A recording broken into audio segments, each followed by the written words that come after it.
Welcome to Wealth Coffee Chats, folks, for your daily live updates. Get the most out of today's episode by participating in the chat. Make sure you ask some questions, be part of the conversation, have a bit of fun, grab a coffee or a tea, take some notes, and get ready to start your day, folks. Quick few housekeeping rules, though. No spamming, no advertising or self-promotion in the chat. That's not on.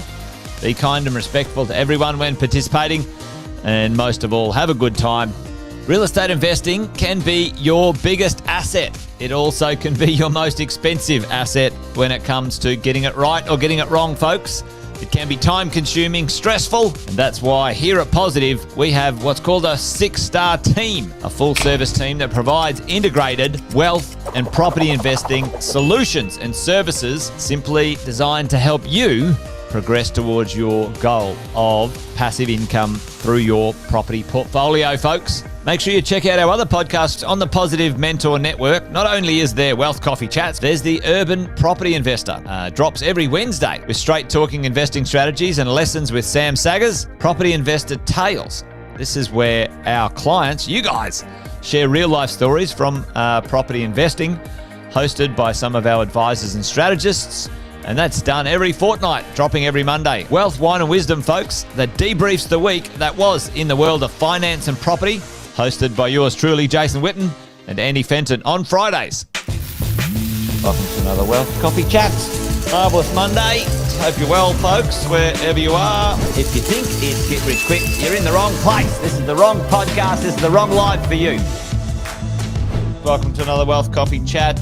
Hope you're all awesome and well.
Is this one better? Hello? Oh my.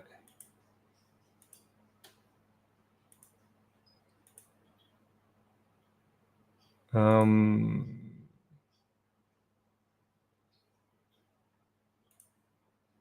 folks. I did not know that we were having sound issues.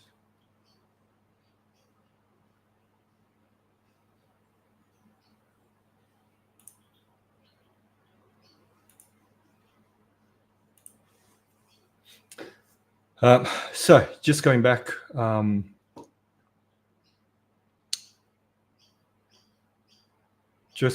to when my colleagues sent me some news in regards to CBA actually offering a 15-year loan term. What I had noticed that it was when I looked more into it, the actual article was about CBA letting clients have interest-only loans up to 15 years. Thanks for this feedback, Scott. So CBA were letting CBA were letting clients have interest-only terms up to a maximum of 15 years. What it actually meant was that they were offering you 15-year interest-only and then enabling you to roll over for another 5 years, and it was 10 years in total. Now they're offering you the opportunity to roll over after the 10 years for another 5 years. But every time you roll over, you still have to go through the application process. So to me, it was really interesting that the commentary was around a 15-year interest-only term. However, when I work with my clients after the 5-year interest-only, we don't necessarily go back to the same lender. And we review the client situation so that we can determine the next period of interest only, whether it should be with CBA or whether we can move to another lender, reset the loan term so that it enables clients to be able to borrow more, as opposed to staying with CBA, because they will still look at the loan term of a 30-year loan term, but every time you do the interest only, you're now having to service the loan on the remaining term. So we start with 5 years, the remaining term is 25 years. We extend it for another 5 years, the remaining term is 20. And then we extend it for another 5 years, and now the remaining term is 15 years. So that can actually affect how much you can actually borrow. So it's sort of great news that CBA are letting clients have a 15-year loan term, but the 15-year loan term does not actually start from the first application. It's actually rolled over into three applications during that process. So to me, not great news, because most lenders are still only looking at a 5-year interest only. There was a period during my time where lenders did have both a 10 and a 15-year interest only term. And we also went through a time where I was able to roll clients into an interest-only loan. Roll clients over to an interest-only loan once their interest-only period ended, without having to redo a full application to the banks. Since ASIC had to crack down on that, it meant that every time we do an interest-only loan, it requires a full assessment from the bank in order for you to change from a principal and interest to an interest-only loan. Now, the other news that I've received is that Pepper Money are now offering a 40-year loan term across the board. Now, they have offered 40-year loan terms previously. However, that 40-year loan term was on a case-by-case basis. Morning, Jeff. Thanks for joining us. Now, Pepper have actually said that we don't have to, it's not on a case-by-case basis, and all clients can apply for a 40-year loan term. What does that mean?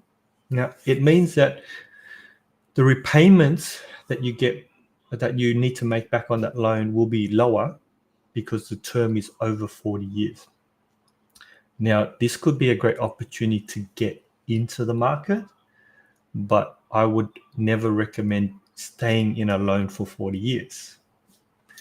This is where having conversations with your lending specialist to make sure that the current loan that you have is appropriate for you at this particular time. Now, taking out a 40-year loan may be appropriate so that you can get the loan and you can start making payments and be able to purchase the property. Now, we obviously know how hard it is to get into the property market, so anything that can help us get into the market is great. Once we're in there, then we can work out what the next step is. And as we progress in our career, as our business grows, we will be able to move that 40-year loan to, say, more a top-tier lender with lower interest rates, and the repayments can actually end up being similar. But the initial starting point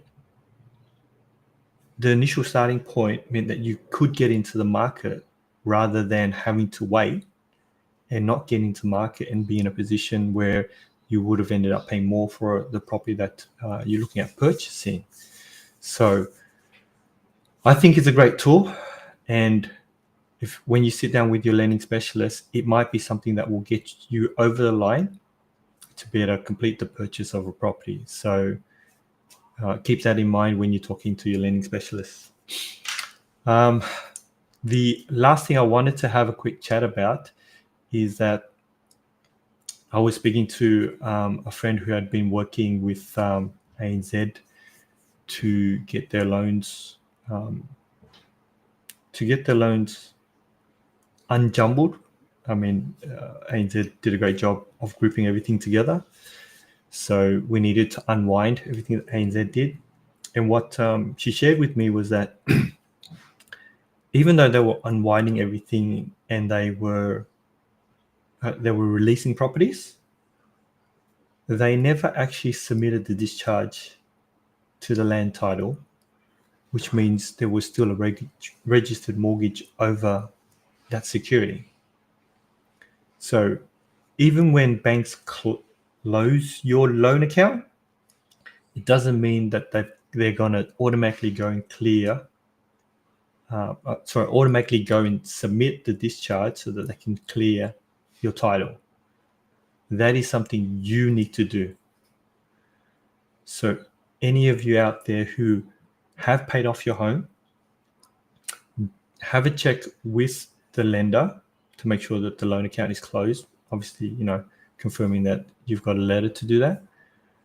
But then also check if they've done the lodgement to the land title office. Because if they haven't, then it is up to you to do that lodgement and to make sure that they discharge their mortgage from your title. That's all I have for today. I want to wish everybody a wonderful Christmas break.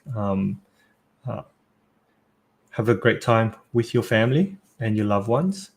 And I look forward to catching up with all of you in the new year. And let's hope for more exciting news around interest rates and some of the banking policies. Actually, I had some news yesterday which I received that NAB are also looking at a one-year financials for their self-employed.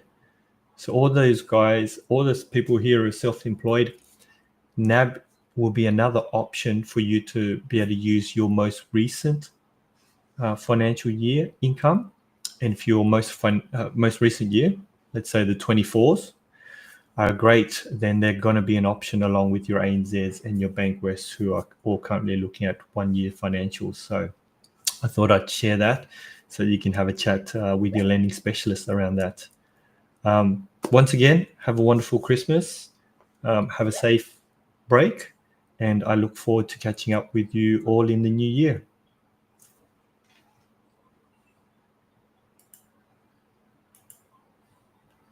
Thanks for watching another episode of Wealth Coffee Chat, folks. Make sure you like, subscribe, and turn on your notifications so you never miss a thing when we go live. Improve your portfolio and investing game, folks, with Wealth Coffee Chats live every morning at 8:10 each weekday. Make sure you join us. Previous episodes are also available wherever you get your podcasts, folks, as well as our other podcasts from the 6 Star team here at positivementor.com.au.